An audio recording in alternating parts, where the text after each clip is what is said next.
You've been awake for 48 hours, and the next 12 are going to determine whether 6 years of pursuit amounted to something, or were just another file archived in a basement at the Department of National Defense. You're in a hangar converted into an operations center somewhere between Guadalajara and the Jalisco Highlands that I'm not going to name because technically this facility doesn't exist. What does exist is what's inside. 32 satellite monitoring screens, 2 communications interception stations operated by military intelligence technicians who haven't slept any more than you have, 3 DEA liaisons who speak to each other in English and to you in functional Spanish with a Virginia accent, a brigadier general who has been on the phone with Mexico City for 4 hours, and topographic maps of the Mazamitla Highlands so detailed you can count the trees. You're a captain in the Special Forces Airmobile Group, GAFE, the unit the Mexican government swears it doesn't use for covert operations, and that has spent 2 decades doing exactly that. Your real name is not going to appear in any public report, in any newspaper, in any press conference. If this operation goes well, the credit goes to the Secretary of Defense. If it goes wrong, the blame is yours. That's the equation of the Mexican soldier. Invisible in victory, expendable in defeat. And tonight you're going after the man who turned that equation into a joke, Nemesio Oseguera Cervantes. El Mencho, founder and supreme leader of the Jalisco New Generation Cartel, the criminal organization that in less than 15 years went from being a regional cell of the Sinaloa cartel to becoming the most powerful and most violent drug trafficking organization on the planet. More than Sinaloa, more than the Gulf Cartel, more than the Zetas at their worst. An organization that operates in 35 countries, has a confirmed presence on 5 continents, generates, according to estimates by the United States Department of the Treasury, between $20 billion and $50 billion annually, and whose leader has a combined bounty of $15 million between the DEA, the FBI, and the Mexican government. $15 million for his head. You know how much you earn per month for trying to capture it? 21,000 pesos, $1,200. What El Mencho spends on boots. To understand why you're here tonight, you have to go back, not 6 years. Further, you have to go back to 2010, when Nemesio Oseguera Cervantes was a name almost nobody knew outside intelligence circles. A former municipal police officer from Tomatlan, Jalisco. A man who, according to official records, was born on July 17, 1966, in Aguililla, Michoacán, the same town that produced the founders of the Knights Templar and half the directory of Michoacán organized crime. A man who emigrated to the United States in the 80s, who was arrested in 1992 in Northern California for heroin trafficking, who served a 3-year sentence in a federal prison, was deported, and instead of reintegrating into society as the rehabilitation manual of the American prison system prescribes, returned to Jalisco with 2 things he didn't have before: contacts and knowledge of the North American market. Those 2 things, contacts and knowledge, are exactly what you need to build a criminal empire. Everything else is logistics. El Mencho started working for Ignacio Coronel Villarreal, the Crystal King, boss of the Jalisco territory under the Sinaloa cartel structure. When Coronel was killed by the Mexican army in July 2010 during an operation in Zapopan, the power vacuum he left was seized by 2 factions. One became the Resistencia, the other became the CJNG. Guess which one survived? El Mencho didn't win the succession war with bullets alone. He won it with strategy, while the Resistencia were burning trucks and hanging banners. El Mencho was doing something no Mexican kingpin had done with such efficiency before, building a vertical organization with military discipline. And that's not a metaphor, it's literal. El Mencho actively recruited former military personnel, former Guatemalan caibiles, former elite police, former Marines. He gave them structure, he gave them rank, he gave them a chain of command that operated with the efficiency of a battalion and the cruelty of something that has no name in any defense manual. You know what the moment was when the government understood that El Mencho wasn't just another drug trafficker? May 1st, 2015, May Day. That day, in response to a military operation in Jalisco, the CJNG deployed a show of force that had not been seen in the modern history of Mexico. In a period of a few hours, its operational cells blocked highways at no fewer than 39 points across the states of Jalisco, Guanajuato, Colima, Michoacán, and Nayarit.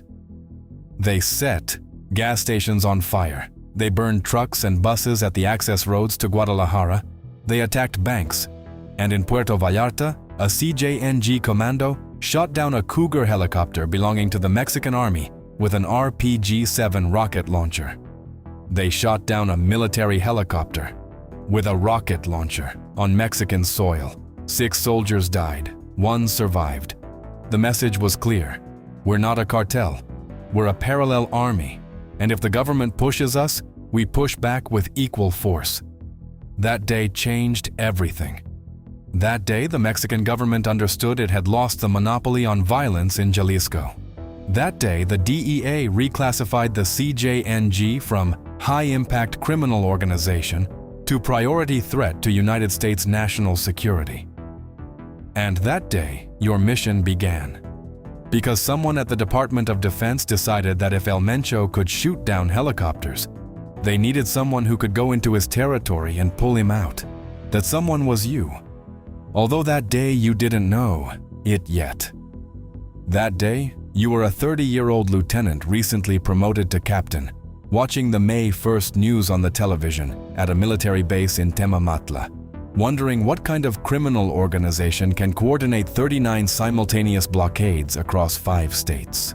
The answer is, the kind of organization that takes 6 years to be located by the best special forces team in the country. 6 years. You know what 6 years pursuing a single person means? It means you know his life better than your own. You know that El Mencho is diabetic and needs insulin daily. You know he has severe kidney problems, and that according to intercepted medical intelligence reports, he has needed dialysis on at least 2 occasions in the last 3 years. Procedures performed by kidnapped or bought doctors operating in improvised clinics at ranches in the highlands. You know his wife, Rosalinda Gonzalez Valencia, was arrested in 2018 by the Attorney General's office on charges of operations with funds from illicit origins, and that since then, El Mencho operates with a level of paranoia that makes his security protocol practically impenetrable. You know his daughter Jessica Johanna was detained in Washington in 2018 and extradited.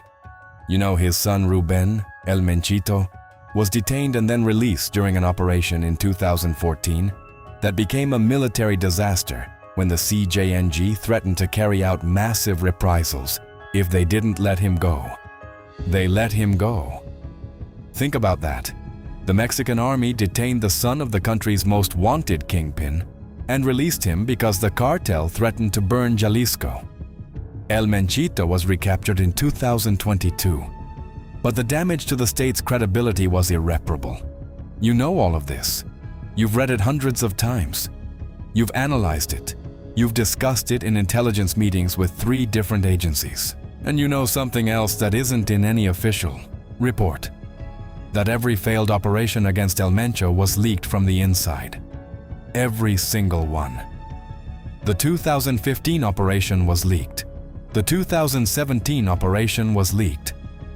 The 2019 operation was leaked. Someone in the chain of command, someone with access to the operational plans, tipped off El Mencho with enough advance notice for him to activate his evacuation protocol. A protocol that always includes the same elements. A tunnel, an armored truck waiting with the engine running, and a network of rural roads known only to locals that don't show up on satellite maps because they're under the forest canopy. How many times can you try to catch someone who knows you're coming before you arrive? As many as you want. They're all going to fail. That's why this operation is different. That's why the information circle was reduced to 11 people in the entire Mexican government. 11. The president, the Secretary of Defense, your unit commander, your brigadier general, 5 members of your planning team, and 2 DEA liaisons who report directly to the administrator's office in Washington, not to the DEA office in Mexico, because the DEA office in Mexico is as infiltrated as the rest of the system. 11 people, fewer than a soccer team. That's the number of people the Mexican government can trust when it comes to capturing the country's most wanted man. 11 out of 200 million. You know how they found him this time? It wasn't an informant. It wasn't a phone intercept. It wasn't an intelligence tip obtained in an interrogation. It was a medical mistake. El Mencho needed dialysis. He needed it urgently. His security team contacted a nephrologist from the Guadalajara Civil Hospital through an intermediary. The nephrologist was picked up in a vehicle with tinted windows. They covered his head with a hood, and they transported him for 3 hours over dirt roads to a ranch in the highlands. They removed the hood. They showed him the patient. The nephrologist performed the procedure. They paid him $30,000 in cash. They put the hood back on. They returned him to Guadalajara. But the nephrologist did something El Mencho's security team didn't anticipate.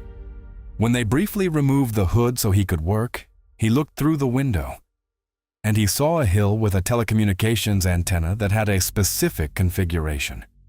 200-foot towers with a satellite dish angled at 45 degrees. The nephrologist wasn't a spy. He wasn't an informant. He was a terrified doctor who, during the 40 minutes the procedure lasted, clung to the only detail his brain could register: the shape of that antenna. 3 weeks later, the nephrologist contacted a relative who worked at the Attorney General's office. Not for money, out of fear, because he knew that if the cartel thought he could talk, they'd kill him.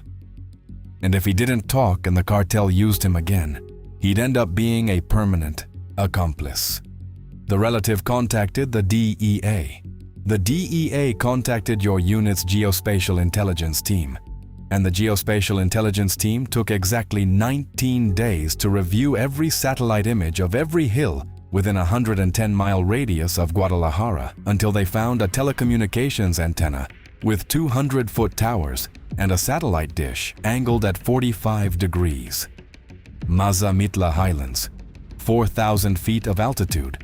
An unregistered ranch listed under the name of an agricultural cooperative that belonged to a cousin of an associate of a frontman for Rosalinda Gonzalez Valencia. 6 layers of separation between the real name and the property. 6 layers that intelligence took another 11 days to peel back one by one until they confirmed the ranch was active. There was movement. There was security. There were electrical generators running 24 hours a day. There was an armored truck parked next to a ravine with the engine running permanently. All the signatures, all the signs. El Mencho was there. It's 2 in the morning. The rotors of 3 Blackhawks start spinning, and the sound compresses your chest like a steel fist. You board the first one, your Alpha team. 8 GAFE operators who have been with you between 3 and 5 years, and whom you know better than your own family, because you've spent more time with them than with your wife and children. First, Sergeant Ochoa, your second in command, 34 years old, 2 kids, demolitions expert, has the habit of whistling softly before every operation. He's whistling now. You don't recognize the song. You never recognize it. Corporal Medina, 26 years old, sniper, the best shot you've seen in 14 years of special forces, capable of putting a round on a coin-sized target at 500 meters. He has the blank stare he always has before an operation. It's not fear, it's concentration. He goes so deep inside his own head he almost stops being here. Lieutenant Palacios, 29 years old, communications specialist, the one who keeps the radio network running when everything else fails. He has 3 tattoos and a silver cross his grandmother gave him that he touches before every mission. And the rest, each with his ritual, each with his superstition, each with the photo of someone on his phone who is the reason they want to come back and the reason they go anyway. The helicopters take off. Low altitude flight. The pine treetops pass 60 feet below. No moon, total darkness. Only the ghostly green of night vision turning the world into an aquarium of shadows. You know what you know about that ranch's defenses? According to drone flyovers and human intelligence sources, between 60 and 80 armed men, distributed across 3 concentric security rings. The first ring 700 meters from the main house, the second at 300, the third pressed against the structure. Confirmed armament, AR-15 rifles, AK-47s, at least 3, 50 caliber machine guns, and if the history of May 1st, 2015 is any indication, possibly RPG rocket launchers. 60-80 against your 47. Almost 2-1. In any military tactics manual, the recommended ratio for an assault is 3-1 in favor of the attacker. You're attacking with half the recommended force, but you have no choice. If you wait for reinforcements, the window closes. If the window closes, El Mencho moves. If El Mencho moves, another 6 years go by, or 10, or never. Never is a real possibility. Several of the most wanted kingpins in history died of old age in the highlands without anyone ever finding them. El Mencho could be one of them. Tonight you decide he won't be. 2:15, fast rope descent, 50 feet. Your boots hit soft ground, pine needles. It smells like resin, like wet earth, like that particular smell the Jalisco highlands have at 2 in the morning when the world is asleep, and the only things moving are the men who are going to kill or die in the next 2 hours. Your advance team reports, first ring confirmed, 18 men in 5 positions, 2 trucks with mounted machine guns. You advance. The mine detector sounds 3 times in 200 meters. 3 improvised explosive devices made from PVC pipes, black powder, and nails. The same devices the CJNG has used for years in the highlands to protect their crops and their ranches. Each costs less than $2. Each can take off your foot. They mark them with infrared tape and go around them. The first ring falls at 2:21. Your snipers neutralize the lookouts before they can transmit an alert. 41 seconds. Clean. Too clean. That worries you. You advance toward the second ring, and there everything changes. Because the second ring isn't sleepy lookouts. They're combatants trained by former Guatemalan Caibiles that the CJNG hired specifically to protect El Mencho after the disaster of May 1st, 2015. They're men who know how to use the terrain, who know how to shoot at night, who know what they're protecting and know what happens to them if they lose it. They open fire before you see them. The first bursts pass so close to your head you can feel the heat from the air friction. You hit the ground, your team deploys. The real combat begins. Crossfire in a pine forest at 2 in the morning with visibility reduced to what your night vision can distinguish between the trunks and the shadows, and the muzzle flashes that look like lightning between the trees. Your machine gunner opens up with the M249. The helicopters enter attack pattern. The door-mounted miniguns sweep enemy positions. The forest becomes a hell of splinters, dirt, smoke, and screaming. 15 minutes of sustained combat that feel like 3 hours. 14 minutes later, the third ring activates. These are the last ones. The ones who aren't going to surrender. The ones who have been with El Mencho for years and know that if they're captured, what awaits them is extradition to the United States, federal court, life in prison, a cell in a supermax in Colorado where they'll never see the sun. They have no incentive to drop their weapon. They have every incentive to die killing. There are 10 of them, maybe 12, and they shoot with the precision of people who have practiced for exactly this moment. A round hits the front plate of your vest. The impact knocks every bit of air out of your body. You drop to your knees. Your vision goes dark for a second. Then it comes back. You're alive. The ceramic plate did its job, but the bruise it leaves is going to be the size of a mango and the color of an eggplant, and your wife is going to see it tomorrow, and she's going to do that thing she does, where she closes her eyes and takes a deep breath and doesn't ask. You get up. You order the final assault on the main house. Your voice sounds steady. steadier than you feel. Alpha advances, 100 meters under. Fire. They reach the structure. Breaching charge on the main door. 3, 2, 1. The door flies open. Stun grenades. Flash. Blast. You go in first. Because you always go in first. Because that's what leading Alpha means. That the first bullet fired inside that house is aimed at you before anyone else. First floor. 3 men. One raises an AK-47. 2 shots from your team. He drops. The second raises his hands.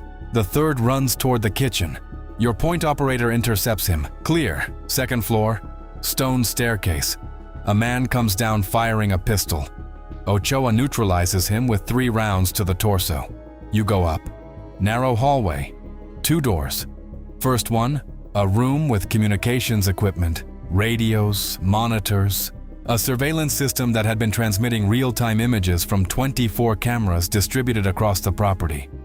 24 cameras that tonight were useless because your advanced teams disabled the generator powering them before the assault. $250,000 in surveillance technology rendered worthless by a cable cut with a pair of $2 pliers. Second door, closed. You apply the charge. 3, 2, 1. The door flies open and there he is, Nemesio Oseguera Cervantes, standing next to an unmade bed. He's wearing dark denim jeans, an untucked white dress shirt, and leather boots. He doesn't have a weapon in his hands. He has a satellite phone he has just destroyed by smashing it against the corner of the nightstand. The pieces are on the floor. He doesn't want you to recover the communications from that phone. He doesn't want you to know who he spoke to in the last few hours. He doesn't want the names of his contacts in the government, in the army, in the DEA to fall into your hands. Because yes, in the DEA too. You know that. Everyone knows that. Nobody says it out loud. El Mencho looks at you. Not with fear, with something that takes a second to identify. Calculated resignation. The look of a man who knew this moment was going to come, and who decided years ago how he was going to behave when it did. He doesn't scream. He doesn't beg. He doesn't offer money. He doesn't threaten. Nemesio Oseguera Cervantes, the man who shot down a military helicopter, who paralyzed 5 states in a single day, who built an empire that operates in 35 countries, kneels when you order him to, and puts his hands behind his head with the same calm with which he'd sit down for dinner. And he says something, not to you, to the air, as if talking to himself. He says, "It was about time." And after that he says nothing more. You put the cuffs on him, plastic. You lift him up. You take him out of the room. You walk him down the stone staircase past the body of the guard Ochoa neutralized, whose eyes are open staring at the ceiling as if searching for something he's never going to find. You take him out to the yard, and there you see what tonight cost.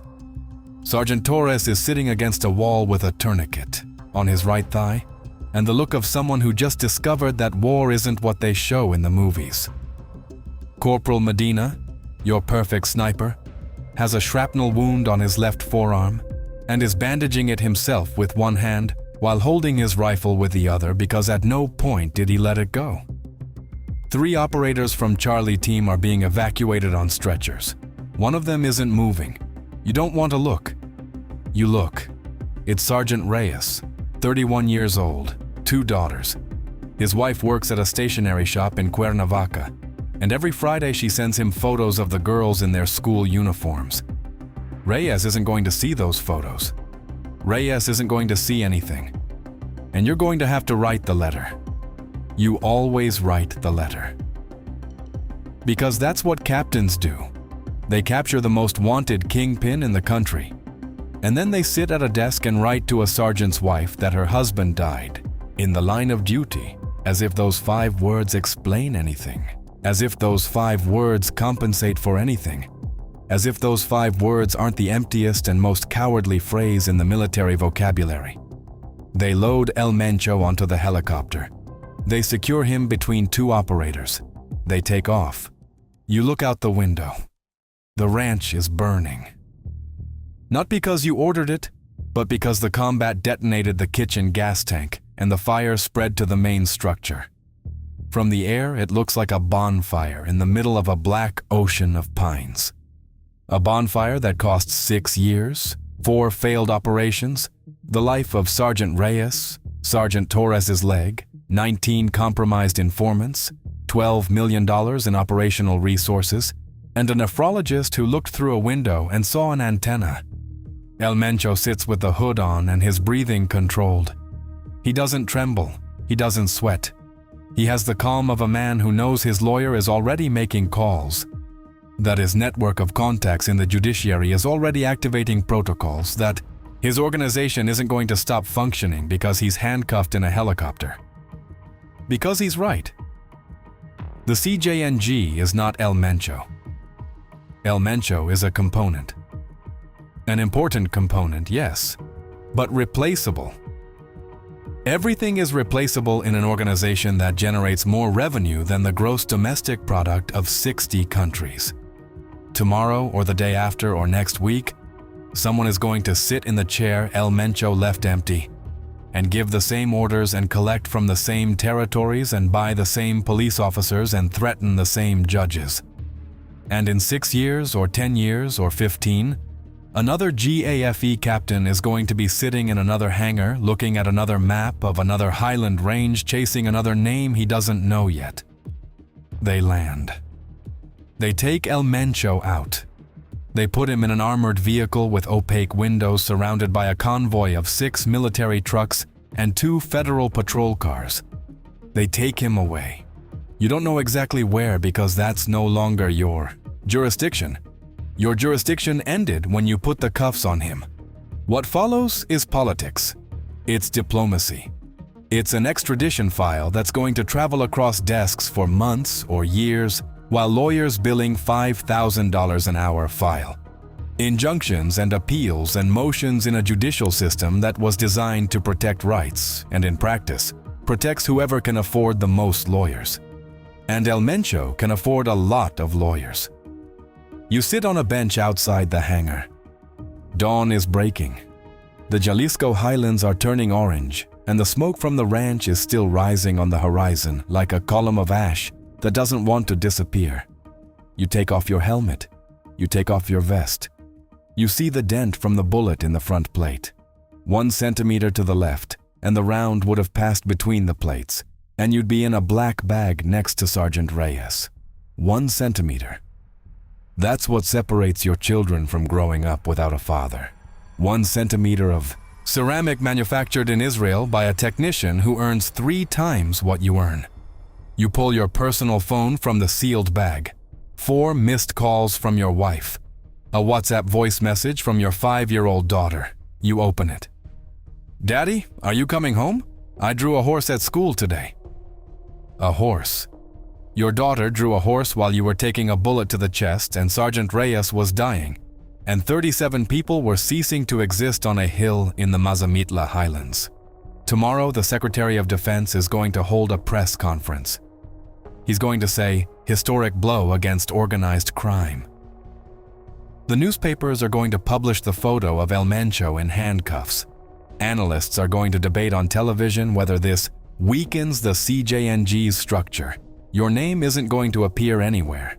Sergeant Reyes's name isn't going to appear either. 31 years old, 2 daughters, a stationery shop in Cuernavaca. That doesn't make the press conference. That doesn't make the headline. That stays in a letter you're going to write tomorrow with a hand that still trembles. A letter that begins with the words, "Dear Mrs." and ends with the words, "In the line of duty."